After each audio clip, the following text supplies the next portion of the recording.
Olá, tudo bem?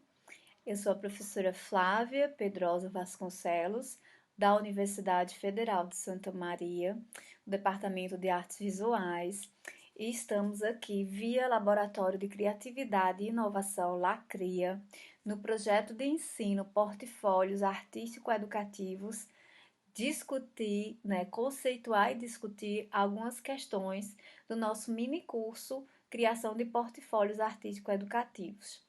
E também que será feito comigo, professora Flávia, a discente bolsista Alanis Botelho, que deve também dar algumas explicitações sobre questões relevantes nesse início do minicurso, e as professoras colaboradoras Viga Gordilho, da UFBA, e Miriam Celeste Martins, da Mackenzie, que são professoras que vão dar também algumas considerações dentro desse mini curso sobre a questão de portfólios e a mediação nessa construção que cada um de vocês vai fazer dentro do mini curso.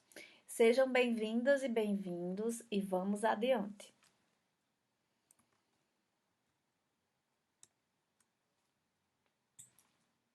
Então, passei demais. Então, a disciplina e o projeto, certo?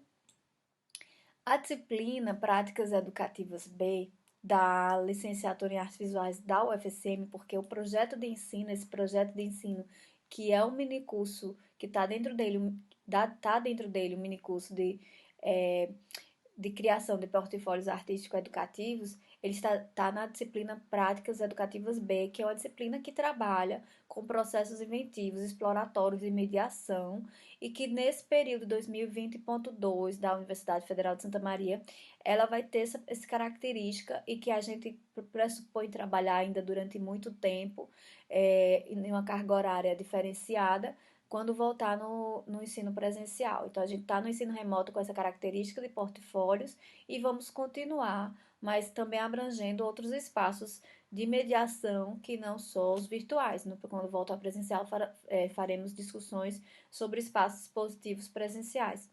E aí tem a ver com essas temáticas também específicas que envolvem, né? Vamos discutir como é que essas temáticas de diversidade étnico-racial, de gênero, sexualidade, faixa geracional tem a ver com as idades, certo? Então, como trabalhar esses materiais artísticos de uma perspectiva educativa, por isso que eles são artístico-educativos. E nós vamos discutir isso com calma. Adiante. Deixa eu ver aqui. Então, o projeto, então, a ligação com o projeto, como ela foi pensada. O projeto de ensino, portfólios artístico-educativos, criação e inovação, tem como objetivo geral a produção de portfólios artístico-educativos e disponibilização de material online de livre acesso, ou seja, vocês vão fazer um site que tenha um material lá, um link para o material que pode ser baixado em PDF, que possibilite uma proposição ou uma mediação propositora para qualquer professor, para qualquer pessoa que trabalhe na educação formal, dialogar com aquelas obras. Então, o portfólio artístico do trabalho de vocês ou de alguém que vocês conheçam e que libere o uso dessas imagens. O ideal seria um portfólio artístico de cada um e que ele vai se tornar educativo com esse material mediador dentro do site de cada um. Desenvolver materiais em plataformas virtuais, são os específicos, na proposta de espaço expositivo virtual. Então, atuando também com essa ideia de museu virtual, não vai ser bem um museu, porque o museu tem outras especificidades, mas um espaço expositivo, produzindo materiais para uso didático no ensino-aprendizado das artes visuais, construir processos e produtos desde de processos e produtos criativos para o uso em sala de aula. Então, a gente vai pensar como fazer essa transposição didática no projeto, dentro da disciplina e dentro desse minicurso. Então, eu vou começar no minicurso e isso vai ter uma continuidade, né? Espero que vocês aproveitem bem esse minicurso e que também dialoguem com outras pessoas para que isso se multiplique, porque é uma iniciativa de uma necessidade que vi dentro do núcleo docente estruturante, da licenciatura em artes visuais aqui da UFSM, e que acredito que seja uma necessidade também de todos os estudantes que estão na área de artes visuais e em outras áreas, artistas que não têm, ainda não tiveram essa possibilidade de criação de site, relacionando também com material educativo, que hoje é uma demanda, né? E não fica sendo só apenas um portfólio, mas algo que vá trazer também um benefício para a educação como um todo. Então, a questão da disciplina. A disciplina vai ocorrer concomitante com o minicurso. Isso quer dizer o quê? Que todos os estudantes estão matriculados da disciplina no minicurso, já previamente inscritos. É importante que siga o link, né, que a gente enviou, mas é importante também que já entenda que você está inscrito, quem é estudante da disciplina matriculado, e vamos ter também público externo. Vamos ter o público da UFSM que se inscreveu e vamos ter pessoas fora o UFSM, que a gente decidiu abrir essas vagas, uma forma de colaborar também com a comunidade.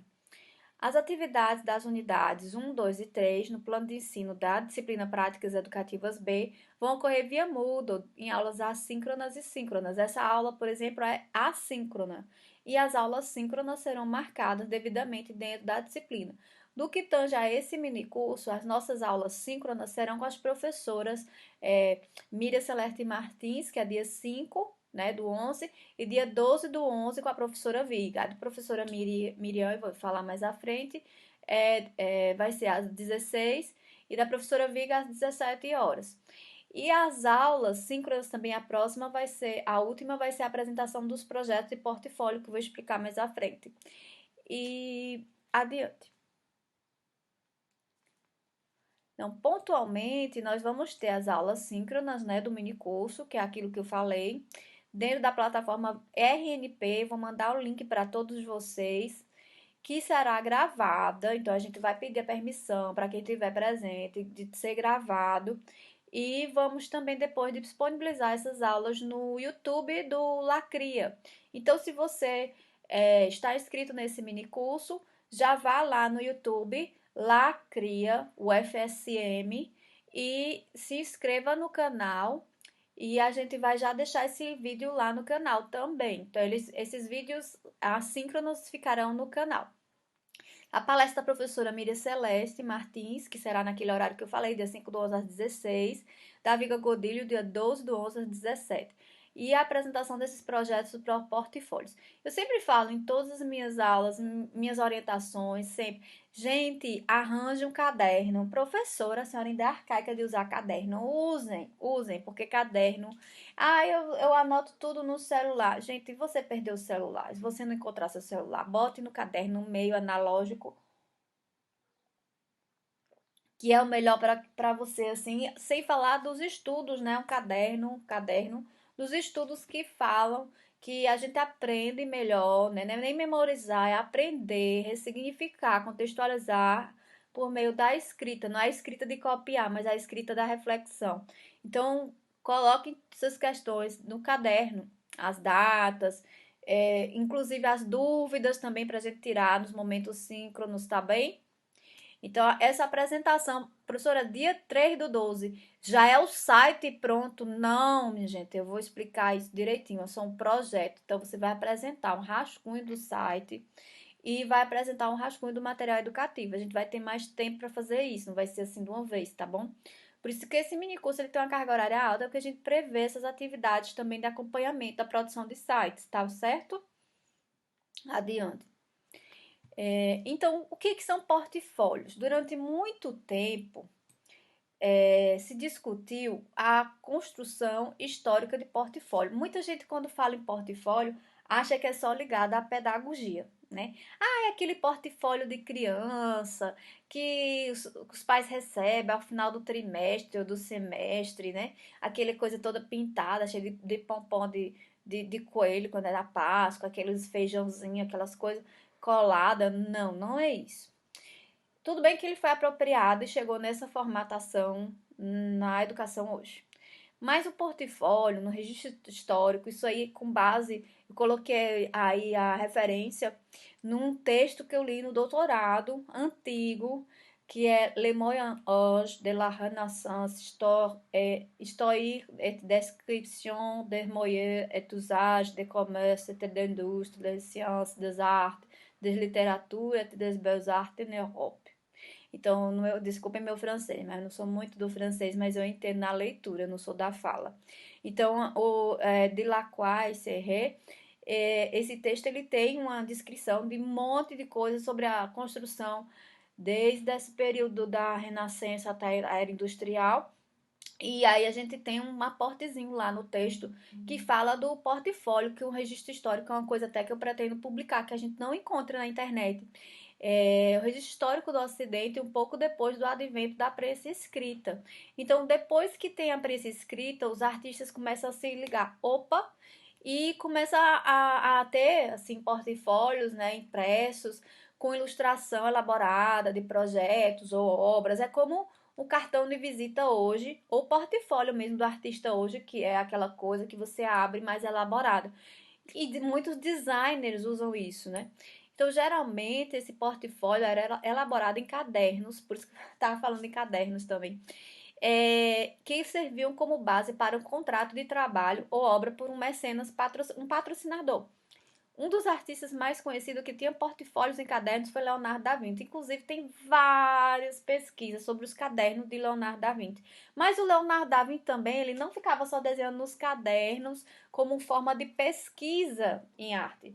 O Leonardo da Vinci andava com um caderno debaixo do braço e sempre que encontrava alguém que poderia patrocinar as ideias dele, as obras dele, ele mostrava esses cadernos. Então, esses cadernos eram também portfólios.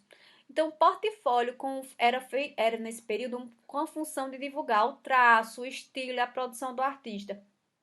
Era um portfólio que a gente na faculdade de artes, né, ainda hoje tem algumas com o nome de belas artes, no curso de artes visuais, seja bacharelado ou licenciatura, ainda tem essa coisa do portfólio ao final da disciplina de prática, poética, processo criador. Então, é importante ter esse tipo de portfólio analógico. Acredito que sim, porque a gente não pode perder a manualidade do gesto e a técnica, a construção da técnica, assim como a construção de uma poética que tem assim um embasamento de uma técnica. Você pode até desconstruir a técnica, mas você não pode deixar de trabalhar o conhecimento, né, de habilidades necessárias para que você adquira competências. Já estou usando a linguagem da BNCC, né, que eles usam muito competência e habilidade da pedagogia. Mas a competência é importante. Quanto mais habilidades você tiver, maior a sua competência na área que você atua. Então, por isso que a BNCC, né, a Base Nacional Curricular Comum, ela pede muito a produção de portfólio, mas muita gente pensa que aquele portfólio da educação infantil, assim, bem estereotipado, de imagens já previamente de artistas, ou às vezes aquelas imagens da Disney, ou imagem de datas comemorativas que a criança vai lá e pinta tudo da mesma coisa, às vezes com raiva, ou se aquela coisa do colorir, né? Ou de colar feijão e tal. Professora, a senhora está dizendo que esse tipo de trabalho, ele não é mais legal, bacana para a contemporaneidade? Não. Eu estou dizendo que você pode trabalhar, sim, com esse tipo de portfólio, mas contanto que seja contextualizado. Você pode usar diferentes materiais, né, com essa coisa até do colorir, mas não aquela coisa assim muito pronta. A imaginação, na infância, a imaginação e a socialização deve estar assim, ó, conjunto. Então, um trabalho como esse, de ficar fazendo já algo previamente pensado por um adulto, para a criança não é muito bacana, então eu não recomendo. Então, você pode revisitar esse uso desse tipo de portfólio de uma outra maneira. Então, aí vai a criatividade de cada um. E aí, esse tipo de portfólio, que é o primeiro que aparece no registro histórico, né? Também tem algumas citações de portfólio, mas não com o termo portfólio, mas como diário de artista, em alguns autores que falam das academias, né? De arte na Itália e na França. Mas a gente tem até o Vasari, que é um dos historiadores, mas a gente trata como esse trabalho aqui como um dos principais que usa esse termo mesmo, portfólios, né? Que é um termo mais, como é que eu dizer, mais, que é utilizado mais contemporaneamente. Professora, então o diário de artista é a mesma coisa que portfólio? Vai depender de como você trabalha. Então, se o diário de artista vai servir para mostrar o seu trabalho para alguém, ele serve como portfólio. Se ele é um trabalho mais poético seu, interno, e que você não quer mostrar, mas aquilo serve para colocar suas ideias, então ele já não é um portfólio. Então, o portfólio é sempre algo que é para ser mostrado, tá bom? Adiante. Então, na educação, como é que chegou isso do portfólio? Na educação, os portfólios aparecem com a escolarização em massa após a Revolução Industrial, fins do século XIX. Então, na educação, esses portfólios, eles começam a servir para dar vistas, né? Função sintética. Então, os professores faziam aquilo com os estudantes para mostrar a evolução, né, das vistas. Era um portfólio com critério de avaliação, né? Um critério avaliativo e mensurável, ou seja, ele tinha que ter uma certa qualidade, uma quantidade esperada. O portfólio na década de 20 começa a ter mais relações com a ideia de criatividade. Isso tem muita influência do pessoal da psicologia, vai, aquele povo todo, Piaget, Vygotsky na área de artes, Lowenfeld e o Britton, todos esses que começam a estudar a potência, né, do desenho na infância e como isso é importante para a construção do adulto, não só em termos artísticos, mas em termos mesmo perceptuais, sensíveis, de compreensão, criatividade e imaginação para a transformação do mundo e da realidade. Então, a construção das formas, sem formas, né, que é uma percepção desses psicólogos e de todos os teóricos que tem então nessa linha de criatividade, começa a usar esses portfólios e que eles estão como uma análise desse desenvolvimento, principalmente no desenho, porque o desenho é pensamento, então o desenho é onde começa tudo das artes visuais e vamos dizer até tudo da educação. Antes da criança falar, ela está arriscando, podem perceber. Antes da criança, da gente entender mesmo, né, concretamente o que ela quer, ela tá pegando nas formas, então ela já está desenhando, porque desenhar é pensar, é imaginar. No momento em que você faz um risco, você concretiza essa representação que está na mente abstrata para um concreto. Então, esse processo é um processo que vem desde a infância, desde lá dos primeiros anos de vida. E o Lowenfeld e Britton, principalmente eles dois, mas outros como Piaget e tal, começam a analisar esses desenhos. A gente fala de portfólios porque são conjuntos de desenhos que eles vão analisar. E aí tem um viés também muito educacional sobre esse desenvolvimento que tem a ver com a ideia também de evolução da criança. E esse termo artístico educativo, por que a professora Flávia fala tanto nele? No doutorado, quando eu estava desenvolvendo a minha tese foi sobre o desenho na formação de professores de artes visuais no Brasil e Portugal, refletindo sobre essa questão do desenho desde o pensamento, da primeira ideia, dessa relação do desenho como construção, desenho como possibilidade e plataforma de revisão do que se vê e do que se percebe. E aí, dentro desses caminhos, eu comecei a perceber que nós estamos numa área que se chama arte educação. Antigamente era com hífen, né, o tracinho. Agora é com barra, que aproxima, como o próprio Ana May Barbosa fala. E muita gente usa o termo poético pedagógico, né? Poético pedagógico, poético educativo. Qual o problema desse termo poético ao invés de artístico? A poética é individual sua do artista, certo? Então, quando você pega algo que você está construindo um processo criador individual e quer tornar ele pedagógico, o que é pedagógico? Pedagógico é algo que é ensinável. Já pressupõe um processo de escolarização no pedagógico. Pedagógico vem da pedagogia. Então, tudo que é pedagógico, ele é ensinável. Professor é a mesma coisa que didático, às vezes, mas o didático ele é um pouquinho mais amplo. Como assim? pedagógico, quando você fala material pedagógico, então, pedagógico, ele já pressupõe que ele é para certas faixas etárias. Você tem um material pedagógico, então ele vai ser para aquela faixa etária. E ele pode ser um livro, pode ser um brinquedo, pode ser o que for, mas é um material específico para um processo de escolarização. Na educação formal, grande parte é dentro da educação formal.